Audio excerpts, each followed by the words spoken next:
Hello, Potato. This is Quarantine Log 25. Today is Friday, April the 17th, which means tomorrow is Minnie Mouse, the main attraction day.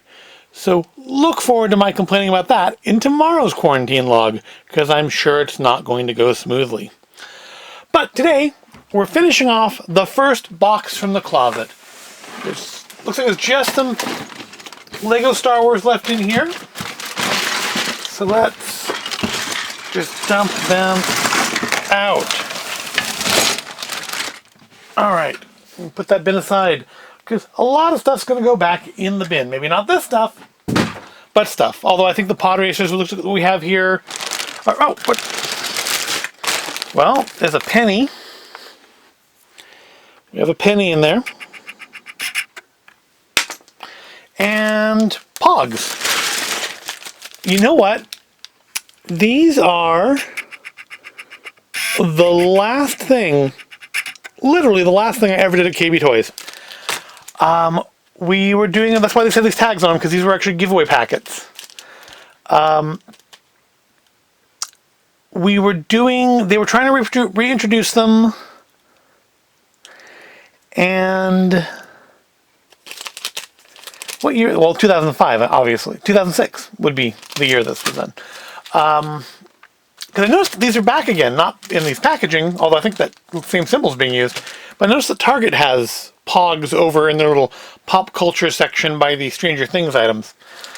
We had the last day I worked at KB Toys, I ran our POG tournament, which I think would have been the June 24th. Yeah, I think I started my current job on June 27th.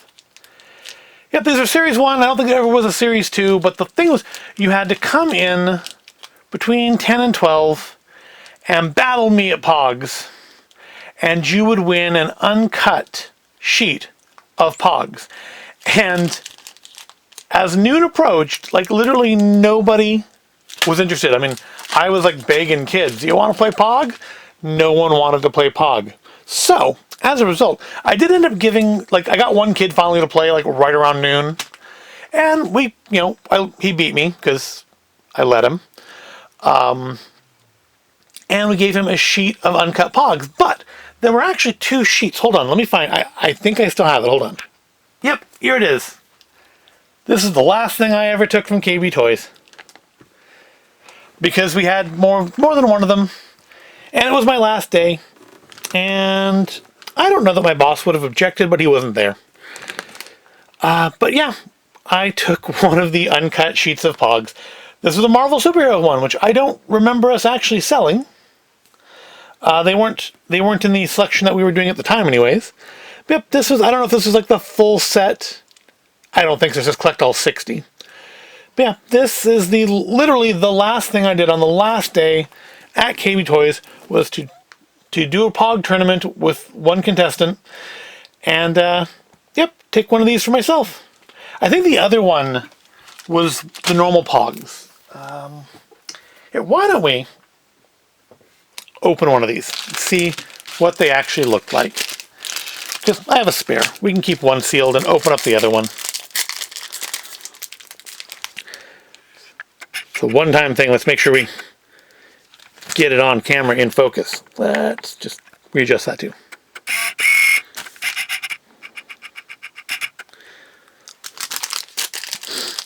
All right. So there was there's the slammer. It says POG City on it.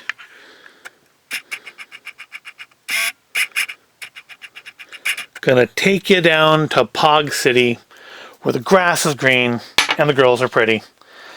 And we had to collect a little checkoff list of all the ones that were in the series. And then, again, these I didn't steal.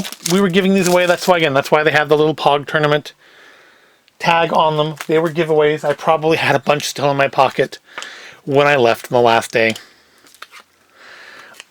All right. And so you can tell they're official POGs because they have the shiny on the back. Shiny. And it says the 100% authentic Global POG Association 2005. which is weird because I'm sure this was in 2006, but yep, there's that. Got a little biker skull guy, a wheel that's vaguely shiny, and I suppose I could check on here for them, but I'm not going to get all 60, so why do I care? A rip-off Batman Titano Misfit Mob. I mean, I'm guessing they probably tried to make characters out of these because of, Yu-Gi-Oh! Was still really big at the time. Pog off. That's rude. Pog off. Rude. And the last one is just showing you that these are official Pogs. And so what was the thing on this? You had to stack them all upside down, right? You'd stack them down and hit them with the slammer. And probably isn't going to work because I'm on a tablecloth and that's probably absorbing most of the impact. Oh, there we go. And I get to keep these too. Yay! That was basically it. We opened up, I would give the kid one of the packets, and I had my own, and we would, well, I have my own slammer anyways. I don't know. I wonder where that is. It probably is here somewhere. Maybe another box. I would give the kid a chance to compete with me, and when he won, because again, I was letting him, because the time was over, he got to take one of the uncut POG sheets, and I kept the other. All right, enough of that. Let's get on to the last things in the box, which are a packet of screws. Nice. I mean, you can always use screws, right? And these 2 bags of Lego. So I can tell that we definitely have Sebulba's Pod Racer and Anakin's Pod Racer. And I think we have something else in this one. Looks kind of like a Star Destroyer. Maybe it's the Sith Infiltrator. If it is, it's really, really beat up. But I will go find the instructions for these online, and I will put them together, and when next time you see them, blue over here, orange over here, these should be completed sets. And done. So there was actually more in there than I thought there was. So yeah, there was Gascano's Pod Racer, which is sadly missing its 3rd leg. Which is really weird because I could swear it was in the bag on the desk here when I started. But when I went to put it on, it was gone. Anakin's Pod Racer. The pit crews for Sebulba, Anakin, and Gascano, along with all the little minifigures to go with Anakin. Got Qui-Gon and Padme and Jar Jar. And, as a bonus, the piece of Gascano's Pod Racer that was missing was in the bag. So, Gascano is now complete. He's put together properly. Unfortunately, now it's Sebulba that isn't. And then, as I rather suspected, there was the Sith Infiltrator in there. And a 3rd set, which is apparently called Naboo Swamp, which has Qui-Gon and Jar Jar. And I probably bought it for the battle droids on the little hover scooters. Sadly, this one, his legs are like really loose. They aren't crumbly, but they do fall off rather a lot. So, well, since these are a close-up, let's take a close look at these. Very basic, kind of the equivalent now of a battle pack kind of a set, where really the point was to give you the minifigures. You got 2 battle droids on the little scooters, and then Jar Jar and Qui-Gon with lightsaber, and some little set dressing stuff. Nothing super exciting there. Again, I'm pretty sure I bought it for the battle droids. Now, the Sith Infiltrator. Now that is something a little more special. Again, one of the nicer ones. This is another, I think, 1999 set. Not cost, year. And let's move the pod racers out of the way so I can slide it back a little bit.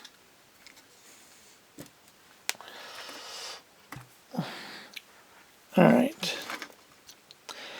Yep, this is another one of the bigger sets. It's actually, I think, quite impressive. It's got Darth Maul with his dual-bladed lightsaber, and when you have him flying, you can put the lightsaber in the storage compartment here. Also, those his little seeker drone things from episode 1 are in there. So you can play with those. And then in the cockpit, which they've even actually thought to put like a little latch piece on there so it doesn't flop open when you're playing with it. You have his little hover scooter that he rides in the movie. So that's a nice little bit of detail. And that's the only detail inside. There's no special like screens or anything like there was in the Falcon. It seems like they dealt with a lot of the issues of these things standing up back then by just kind of sticking legs on them where they didn't necessarily belong. Now, of course, on the Falcon, I mean, it has legs you see in the movie, and even the old action figure playset had legs on it. These ones, I don't remember what this looks like when it lands. I haven't watched episode 1 in like decades. Probably since it left theaters. Let's put you over out of the way. And let's look at the pod racers. So this is a bulbous pod racer. It is the biggest of the 3 that came in the set. It's got lots of little weapons on it because he's a cheater. Yep. Because these, of course, are from the part where he cuts one of Anakin's pods loose and sends him into chaos. This feels like a tighter shot than normal. I think I've said that before too. But Sebulba isn't really even a minifigure. Sebulba is a single piece of plastic.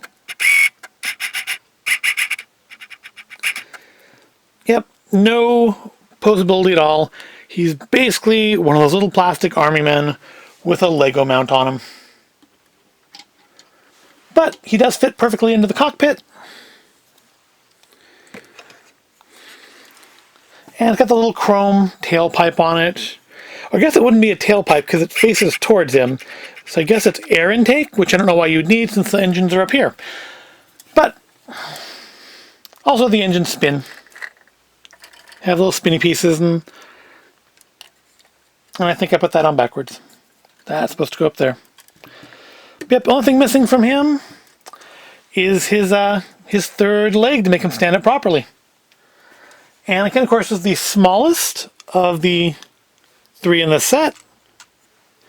Because, of course, it's, being flown by a kid. Interesting thing, and I guess maybe this predates them doing the children figures, but Anakin actually has, alright, fine, come out, posable legs. Yes, children figures, minifigures generally don't. In order to make them smaller, they usually just have little stubs with feet on them so that they can fit into, so they can be visibly smaller than the adults. But of course that means they frequently don't fit into certain vehicles. And that just doesn't want to stay together now. Taking him out was a mistake. There we go. But the little flaps on the end here are all posable, like they were in the movie. But it's nice, and he just has the one little stub for the leg because the motors actually hold him upright otherwise. Honestly, I don't think he really even needs that much. And yep, it came with a bunch of minifigures. Got your Qui-Gon Jinn. And your Padme. And Jar Jar, but with beige pants instead of the gray ones from the Swamp set. And these ridiculous little pit droids. Now, I don't know what the pit droids look like now. I'd have to look and see what last year's 20th anniversary pod racer looks like to see what they did with the pit droids. But yeah, these are kind of clunky, but they do sort of fold up onto themselves like in the movie. Well, but only sort of. That is a trick to it, and I just don't remember what it is. And of course, R2, who I don't, as a minifigure, I don't think he's changed much over the year, but he does still look a little, I don't know, a little plainer than I remember him looking more recently. And then the little pit stations with the little tools. Of course, Anakin doesn't have anything so advanced. He just has a flag. But that finishes up our first box from the closet. So tomorrow I will dig out another box. And the rest of today I will probably be figuring out what things are going back into boxes and what things I'm going to find room for. And maybe put other things in the boxes instead. Let them rotate for another decade. But that finishes up today. That finishes up, what's this, Quarantine Log 25. We're at the quarter century mark on these. And I guess it's going to be quite a few more, unless I start getting called in to work. So, until tomorrow, please remember to wash your hands properly, cough into your elbow, practice your safe social distancing, and stay healthy. And I will see you in the next video.